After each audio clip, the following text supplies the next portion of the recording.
Dear students, today is the second day of learning how to solve the question number 3, that is some special phrases.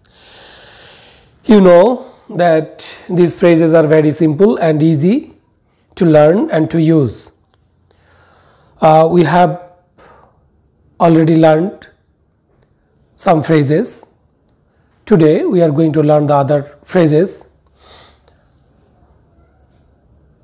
The phrases are very easy as because these are not uncommon. These are very common phrases. In every sentence, in everyday life, in everyday speeches, we often use these words or sentence or phrase. So, there is nothing to be worried about the question, about the phrases. Okay, today we are going to learn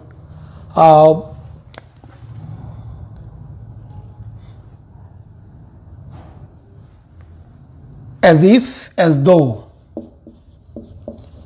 as if or as though.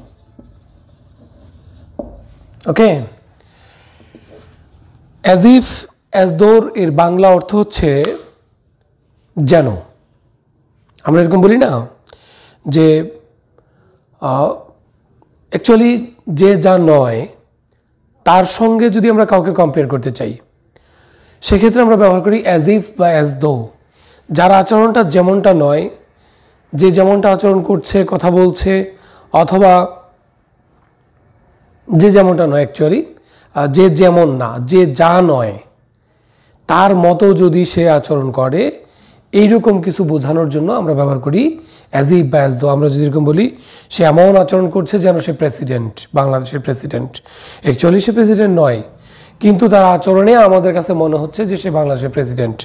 অথবা আমরা এরকম বলতে পারি যে সে এমন ভাবে কথা বলে যেন তার অনেক টাকা আছে। হয়তো তার অনেক টাকা নেই, কিন্তু তার আচরণটাতে এমনটা প্রকাশ পাচ্ছে। ঠিক এই ধরনের সেন্টেন্সগুলোতে আমরা অ্যাজ ইফ বা অ্যাজ দো ব্যবহার করি। খেয়াল করে একটা sentence, Rina behaves dash she knew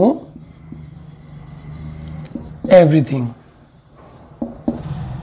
ওকে, তাহলে রিনা আচরণ করে এমন ভাবে যেন সে সব জানে। আসলে কি তাহলে রিনা কি সব জানে? সব জানে না, কিন্তু তার আচরণ বা কথা দ্বারা এমনটা মনে হচ্ছে যে সে সব জানে। এই ক্ষেত্রে আমরা ব্যবহার করব অ্যাজ ইফ বা as though, as if or as though. তাহলে আমরা এরকম ক্ষেত্রে ব্যবহার করব অ্যাজ ইফ বা অ্যাজ দো। তাহলে একটা জিনিস সেন্টেন্স আমাদের কাছে ক্লিয়ার। আমরা খেয়াল রাখবো সব সময় যে যে যা নয় তার আচরণটা যদি সেরকম হয়, কথা যদি সেরকম হয়, তার বিহেভিয়ার যদি সেরকম হয়, সেক্ষেত্রে আমরা এটা ব্যবহার করব। আমরা যদি এরকম বলি যে রাজু স্পিক্স, রাজু কথা বলে as if he war the president, he war the PM of Bangladesh, যেন সে বাংলাদেশের প্রাইম মিনিস্টার। তার সত্যিকার অর্থে সে প্রাইম মিনিস্টার নয়, কিন্তু তার আচরণ বা কথায় আমরা ভেবে নেই বা আমাদের কাছে এরকমটা মনে হয়, তার আচরণ আমাদেরকে এমনটা বিশ্বাস করায় বা এমনটা বোঝায় যে সে, আমরা বাধ্য হই তাকে এরকম ধরে নিতে যে সে বাংলাদেশের প্রেসিডেন্ট, বাংলাদেশের PM। এরকমটা জাস্ট মনে রাখতে হবে যে যে ওয়ার্ডগুলো মানে যে সাবজেক্ট তার আচরণে বা তার কথায় সে অ্যাকচুয়ালি সেটা নয়, কিন্তু তার আচরণে সেটা প্রকাশ পায়, সেক্ষেত্রে আমরা ব্যবহার করব অ্যাজ ইফ বা অ্যাজ দো। ওকে, আচ্ছা, তারপর নেক্সট হচ্ছে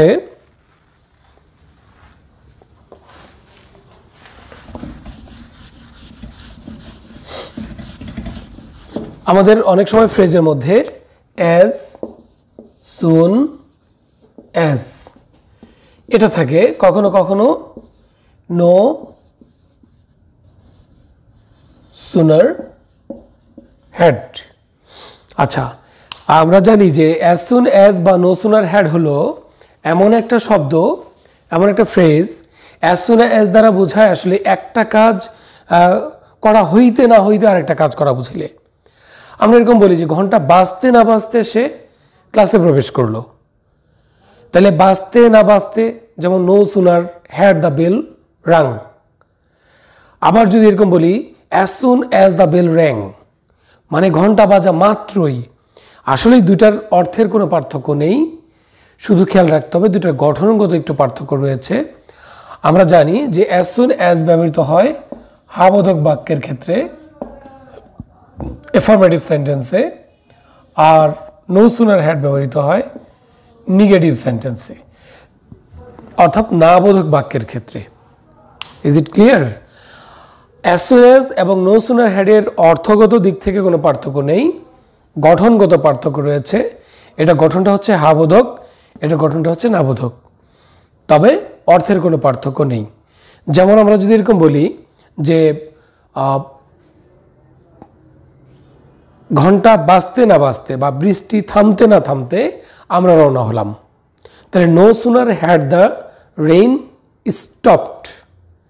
খেয়াল করে স্ট্রাকচারালি ডিফারেন্সটা কি?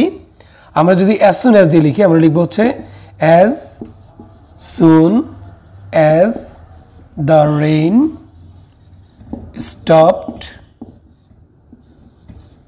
দেখো, বৃষ্টি থামা মাত্রই উই started playing.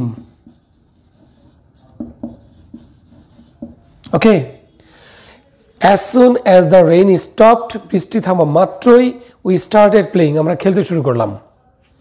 তার মানে হলো, মানে বৃষ্টি থামাটা একেবারে শেষ হয়ে জানি, শেষ হওয়া মাত্রই আমরা আর কোনো কাল বিলম্ব করিনি, আমরা কি করলাম? we started playing। ঠিক তেমনি যদি আমরা নো সুনার হ্যাড দিয়ে শুরু করি, এখানেও ঠিক তাই আসবে। উদাহরণটা হবে এরকম, আমরা যদি বলি এরকম যে no sooner had the rain stopped. দেখো, no sooner had the rain stopped, বৃষ্টি থামতে না থামতে, এখানে হলো কথাটা থামতে না থামতে। এই যেখানে একটা না বোধক আসছে, এই নো সুনার হ্যাড আসার কারণে বৃষ্টি থামতে না থামতে উই স্টার্টেড প্লেইং, আমরা খেলতে শুরু করলাম। আর অ্যাজ সুন অ্যাজ দ্বারা যে থামা মাত্র, বৃষ্টি থামা মাত্র, তাহলে বৃষ্টি থামা মাত্র আমরা খেলতে শুরু করলাম, আর থামতে না থামতে খেলতে শুরু করলাম। তাহলে বাক্যের অর্থের কোনো পার্থক্য হচ্ছে না, শুধুমাত্র পার্থক্যটা হচ্ছে বাক্যের স্ট্রাকচারাল মিনিংয়ের জন্য হাবোধক এবং নাবোধক। ওকে, তাহলে আমরা কখনো কখনো যদি এরকম দেখি যে দুটা ক্লোজের মধ্যে একটা সময়টা এমনভাবে বলা হয়েছে যেই জায়গাটায় বোঝাচ্ছে যে কাজটা করতে না করতে আরেকটা কাজ করা বোঝাচ্ছে, সেক্ষেত্রে আমরা ব্যবহার করব হাবোধক সেন্সের ক্ষেত্রে। এরকম যদি সেন্সিবল সেন্টেন্সটা হয়, আমরা ব্যবহার করব অ্যাজ সুন অ্যাজ। আর যদি সেটা নাবোধক অর্থ দিয়ে তৈরি করলে সুইটেবল হয়, আমরা ব্যবহার করব নো সুনার হ্যাড। সর্বোপরি আবার আমাদের জন্য সুবিধা হলো যে এই ক্লুগুলো তো আমাদের দেওয়া থাকবে, সেখানে অ্যাজ সুন অ্যাজ ব্যবহার হলে সেটাও দেওয়া থাকবে, অথবা নো সুনার হ্যাড হলে সেটাও দেওয়া থাকবে। তো আমাদের এটা নিয়ে টেনশন নেই যে আমি কোনটা ব্যবহার করব, আমাদের ক্লুটা দেওয়াই থাকবে। তবে মাথায় রাখতে হবে মিনিংয়ের বেলায়, এইখানে আমরা দেখব যে স্ট্রাকচারের মধ্যে দুটো পার্থক্য রয়েছে।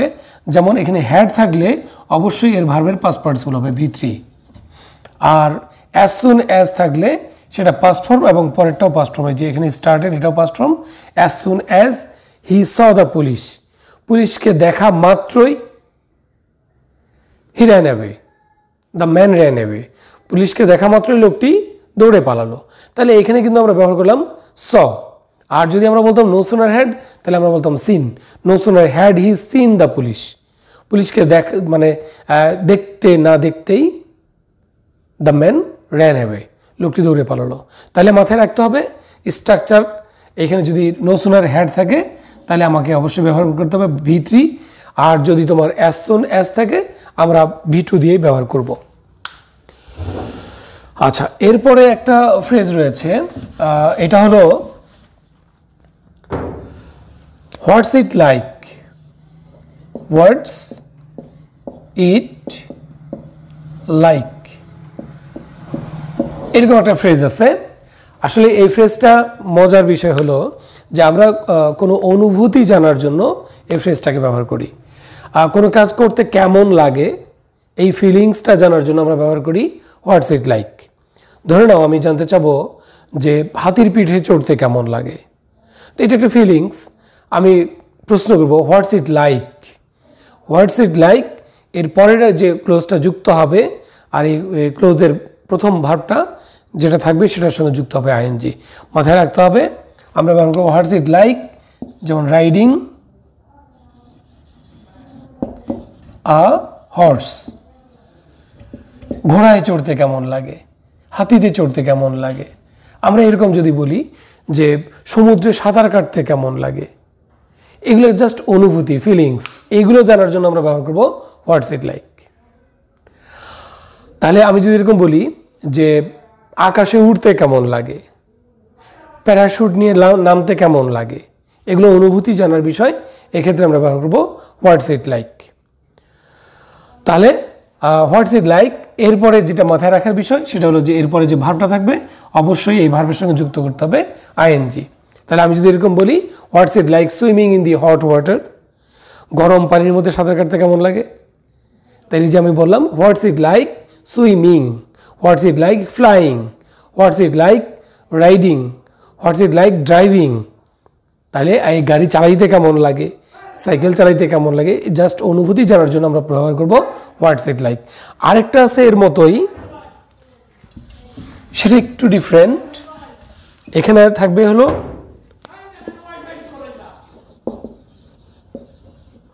What does dash look like.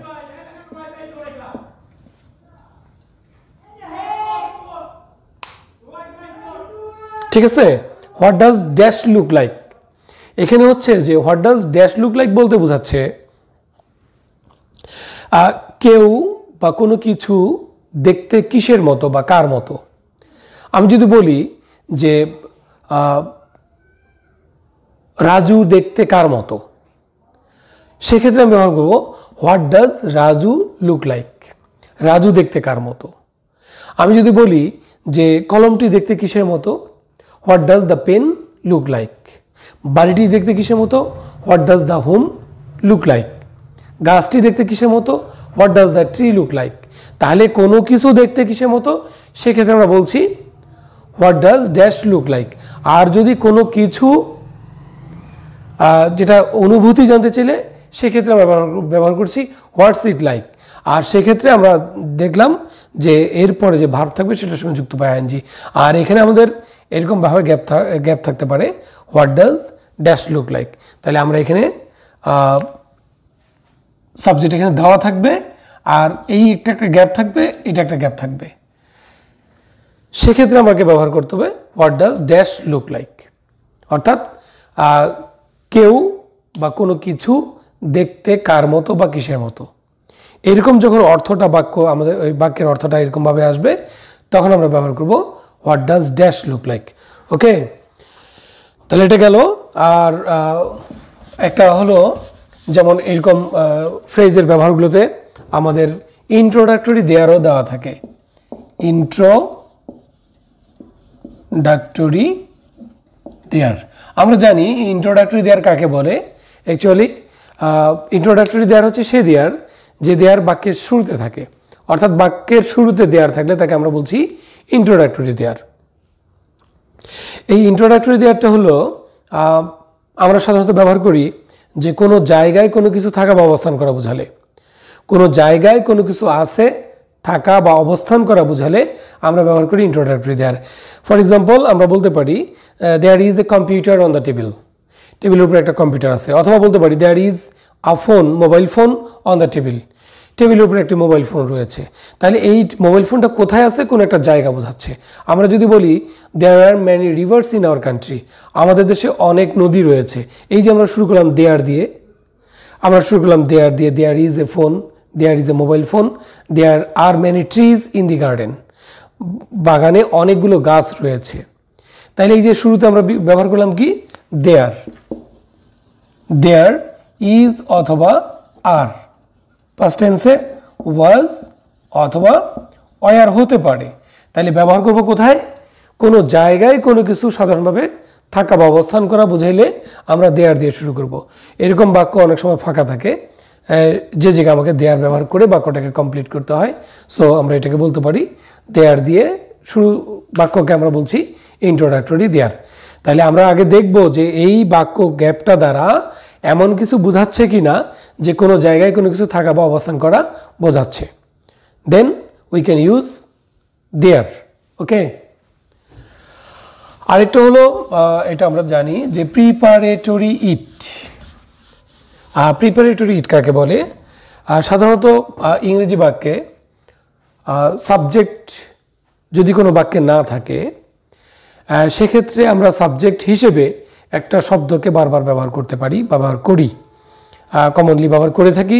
সেই শব্দটা হচ্ছে ইট, আইটি ইট।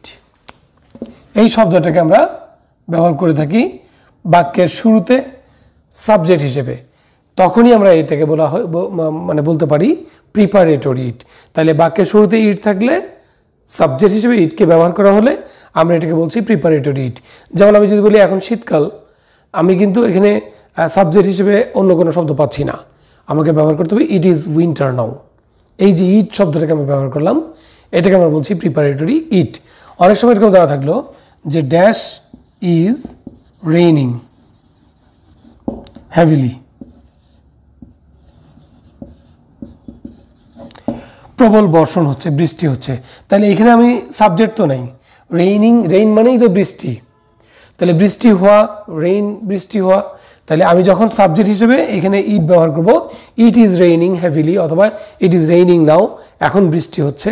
এই ইট শব্দটাকে আমরা বলছি প্রিপারেটরি ইট। যে ইটটা একটা বাক্যকে সাবজেক্ট হিসেবে, বাক্যের মধ্যে সাবজেক্ট হিসেবে বসে ওই বাক্যটাকে গঠন করতে সাহায্য করে, তাকে আমরা বলছি প্রিপারেটরি ইট। আমরা অলরেডি প্রায় 13টা মনে হয় ফ্রেজ তোমাদের আলোচনা হলো। এই ফ্রেজগুলো আমি কম কম করে বলছি এই জন্য যে আসলেই একটা ক্লাসে নির্দিষ্ট কিছু অল্প কিছু শিখলেও এটা যদি মনে রাখতে পারি কাজে লাগবে। আমি একদিনে একটা ক্লাসে সবগুলো বুঝাইতে পারবো, কিন্তু এটা আমরা যারা শুনবো আমাদের একটা প্যাশেন্স থাকা দরকার, ধৈর্য থাকতে হবে যে আমি সেটা শুনবো। আমি জানি যে তোমাদের এই যে কাজগুলো, ক্লাসগুলো, তোমাদের নিজেদের যে কাজ, এগুলো সম্পূর্ণ তোমাদের রেসপন্সিবিলিটি। আমরা তোমাদেরকে গাইডলাইন দিচ্ছি বা আমাদের তোমাদেরকে হেল্প করছি যে তোমরা ক্লাসগুলো ঠিক মতো করে তোমাদের সিলেবাসটাকে তোমরা সাজিয়ে নাও। কিন্তু সব পড়াগুলো যেহেতু ক্লাস হচ্ছে না, মানে সরাসরি আমরা ক্লাস করতে পারছি না, আমরাও তোমাদের মানে কাছে না পাওয়ার যে ঘাটতি বা একটা মানে কি বলবো, এটাকে একটা কষ্ট আমাদের থেকে যায়। আমরাও আসলে সামনে বসিয়ে অনেক সুন্দর করে, মজার করে, গল্প করে, অনেকভাবে বুঝিয়ে আমরা পড়াইতে পারি, কিন্তু এখানে সেই জিনিসটা হচ্ছে না। তোমাদের মানে যেটাকে বলা হয় যে টোটালি একটা গ্যাপ থেকে যাচ্ছে। কিন্তু আবার এটার পজিটিভ দিকটাও আছে, তুমি ঘরে বসে যতবার ইচ্ছে এই ক্লাসগুলো দেখে তুমি নিজেকে এনরিচ করতে পারো। সো আমার প্রতি ক্লাসেই আমি তোমাদের বলে থাকি যে এই ক্লাসগুলো তোমাদের নিজেদের জন্য, এই ক্লাসগুলোকে নিজেরা দেখে নিজেদেরকে তৈরি করার জন্য সর্বোচ্চ চেষ্টা তোমাদের জন্য থাকে, এই প্রত্যাশা আমাদের সবসময়ের। আজকের জন্য ধন্যবাদ, আবার পরবর্তী ক্লাসে দেখা হবে। আল্লাহ হাফেজ।